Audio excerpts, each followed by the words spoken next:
ಗೃಹ ಸಚಿವರಾದ ಮೇಲೆ ಪ್ರಥಮ ಬಾರಿಗೆ ಅರಗ ಜ್ಞಾನೇಂದ್ರ ಅವರು ಕೊಲ್ಲೂರು ಸೇರಿ ಹಲವು ದೇವಳಕ್ಕೆ ಕುಟುಂಬ ಸಮೇತ ಭೇಟಿ ನೀಡಿದ್ದಾರೆ.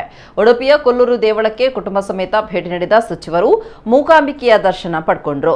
ನಂತರ ಉಡುಪಿ ಜಿಲ್ಲೆಯ ಬೈಂದೂರು ತಾಲೂಕಿನ ಕೊಲ್ಲೂರು ದೇವಳದ ವಿಶೇಷ ಚಂಡಿಕಾ ಹೋಮದಲ್ಲಿ ಕುಟುಂಬ ಸಮೇತರಾಗಿ ಭಾಗಿಯಾದರು.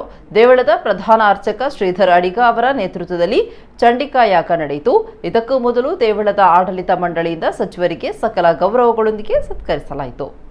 ಮಾಡ್ತಕ್ಕಂಥ ಈ ಹೋಮದಲ್ಲಿ ಎಲ್ಲ ದೇವತೆಗಳು ಸನ್ನಿಹಿತರಾಗಿ ನಮ್ಮ ಸೇವೆಯನ್ನು ಸ್ವೀಕರಿಸಿ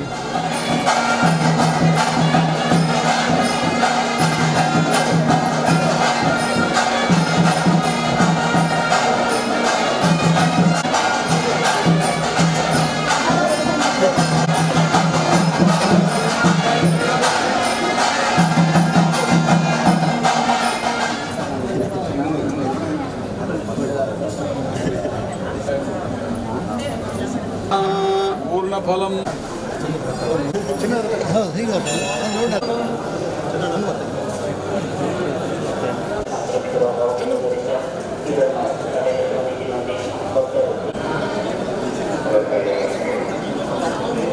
ನಮಸ್ಕಾರ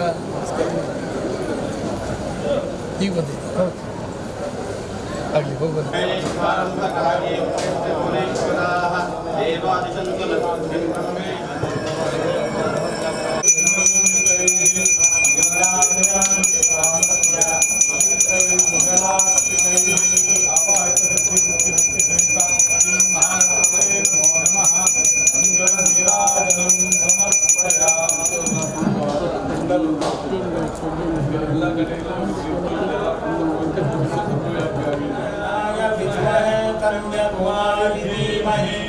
तन्नो दुर्गे प्रचोदयात् स्वाहा।